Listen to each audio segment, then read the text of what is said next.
Festival de toutes les musiques, le Printemps des Arts de Monte-Carlo a présenté samedi 17 mars à la basilique Saint-Michel de Menton un magnifique programme de musique de Trouvère avec le jeu de Robin et Marion, une œuvre de la fin du XIIIe siècle, composée par le plus célèbre trouvère de l'époque, Adam de la Halle, natif d'Arras, chef-lieu du Pas-de-Calais.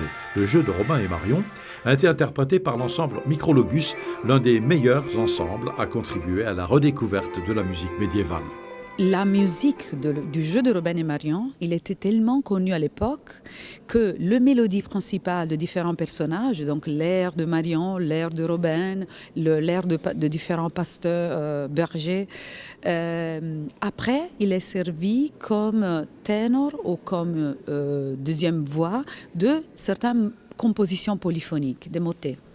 Et ça s'est transmis aussi un siècle plus tard. Il y avait encore des éléments qui venaient de mélodies originaires de Adam de la Halle.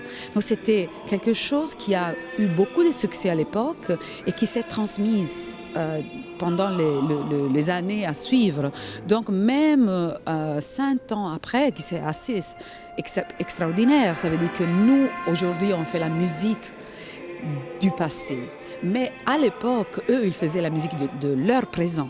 Le jeu de Robin et Marion a été créé, pense-t-on, à Naples, où son compositeur accompagnait son seigneur, Robert II, comte d'Artois, parti prêter main forte à son oncle, Charles d'Anjou, en Sicile. C'était un espèce de regard très savant envers un univers pastoral. Donc c'était comment le noble, à l'époque, il regardait le berger. C'était pas quelque chose de populaire. C'est devenu connu, donc pas populaire dans le sens que c'était assez répandu, mais toujours dans un contexte de musique savante.